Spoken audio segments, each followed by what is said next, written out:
Hello Aries, Sun Rising and Venus Signs, kamusta kayo? Sana po ay nasa mabuti kayong kalagayan. Welcome back po sa Star Tarot. Kung bago kayo rito, welcome din kayo. Thank you for your support. I truly appreciate it. God bless you all, Aries.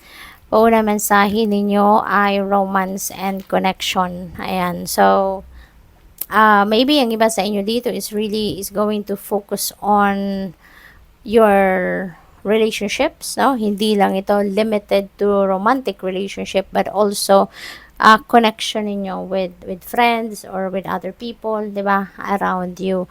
But for others of you, baka ang iba sa inyo is papasok sa isang love and romantic relationship, no? Pwedeng ganun din ang ganap.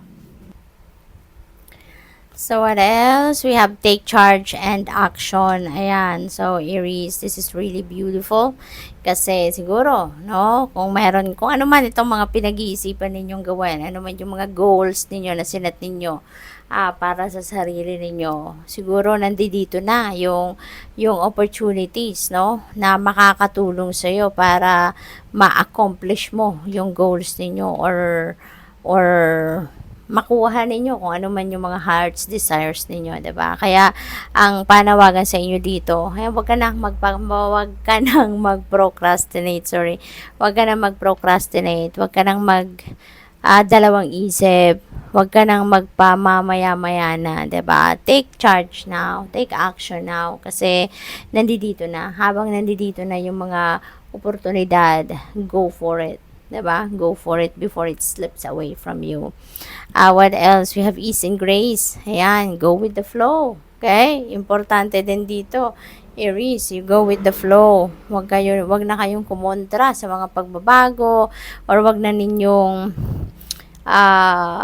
kumbaga wag na kayong mag-oppose pa doon sa kung ano man yung mga nangyayari. Diba? Wag na nating pigilan. Bagkus, sumabay tayo sa agos ng buhay. Okay?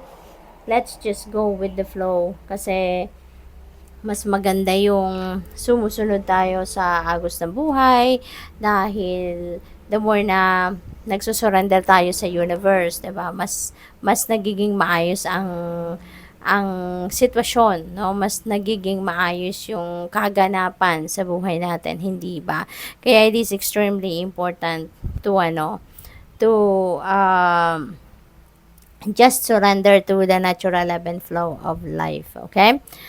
Ease and grace. What else? We have sacred plan. This is a reminder para sa inyo, Aries, na lahat tayo, no? Lahat tayo pagkapanganak sa atin, meron ng sacred plan ang divine universe para sa bawat isa sa atin.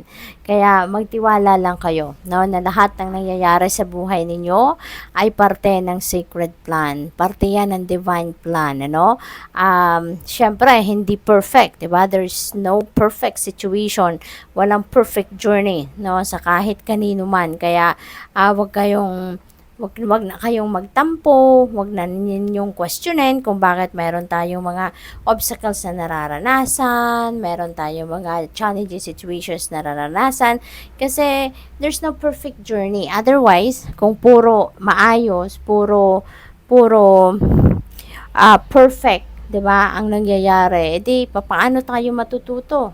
'Di ba? Parang wala tayong matututunan na mahirap, 'di ba? Kung paano tayo makakaahon sa hirap, paano natin malalagpasan ng mga problema kung wala tayong mga problema, kung walang mga difficulty, 'di ba, na nangyayari sa buhay natin. Kaya kailangan 'yon, no? Kailangang may balanse talaga ang buhay.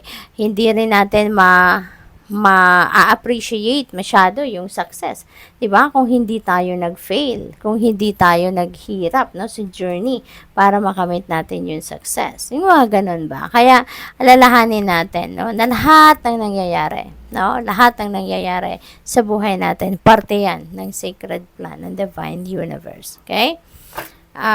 Diyan tayo matututo, no? Sa mga pagkadapa natin, diyan sa mga failures natin, diyan tayo gumagaling, tumitibay, 'di ba? 'Yun ang nagiging natin, eh. 'Yun ang nagpupush sa atin para mas maging matibay tayo, mas maging matapang tayo, yung mga ganon. We have angel number 0110. Ayan, go after what you want. Okay? Kung ano man yung gusto ninyong mangyari, ano man yung gusto ninyong makamit sa buhay, go for it. No? Habang may oportunidad, go for it. Take charge and take action. Okay? Tsaka, destiny is also at play. You know, sa buhay natin, you will be inspired at this time as well. No, maaari din. May mga sitwasyon dito wherein you're going to highlight your talents, your gifts, your skills. Diba? You're blessed with talents and skills that make it easy for you to stand out from the crowd. Embrace what makes you different. That's your path to success. Okay? Your dreams will soon come true. Napakagandang promise ito para sa inyo na yung mga pangarap ninyo matutupad or malapit na ang katuparan ng mga ito. What else? You have angel number 1122. There is a great shift happening, no, sa buhay ninyo. Napakalaking pagbabago ang maaaring mangyari or dumating sa buhay ninyo. Okay? So, meron ditong personal transformation na maaaring maganap at siguro you are going to focus on personal growth, no? Maaring gagawa kayo or papasok kayo sa mga trainings for skills development, yung mga ganun ba, no? Sabi din dito, focus on the positive changes occurring due to your efforts. Then, expand your horizons and permit yourself to try something new. So many positive shifts are in store for you. The world around you is changing in favor of your intentions. Ayan. So, napakaganda. Kasi, may mga pagbabago, may mga shifts na maaaring mag-unfold sa buhay ninyo at this time. At yan ay para sa inyong pabor. No? It's going to change things in your favor. We have angel number 1221. Ayan, there is change happening sa buhay ninyo. Aries, you will be filled with optimism, with joy, yung ganon, ano? Sabi dito, work with what you have and it will get you places. Count your blessing and acknowledge your dear ones. You will find inspiration and figure out a way forward. You might also be getting some good news soon. Okay? So, meron kayong mga magagandang balita rin na maririnig sa ngayon. Okay? So, napakaganda. Angel number 1144. Ayan. So, meron tayong divine intervention. So, destiny is at play talaga. So, there are going to be divine intervention happening sa iba't ibang parte ng buhay ninyo. May mga fated events dito na magaganap. No? It is, kumbaga, divine timing has come para sa ibang bagay, no? Para ito ay mangyari na. Kaya yun talaga ang mangyayari na, hindi ba? So, there is also prosperity coming your way, no?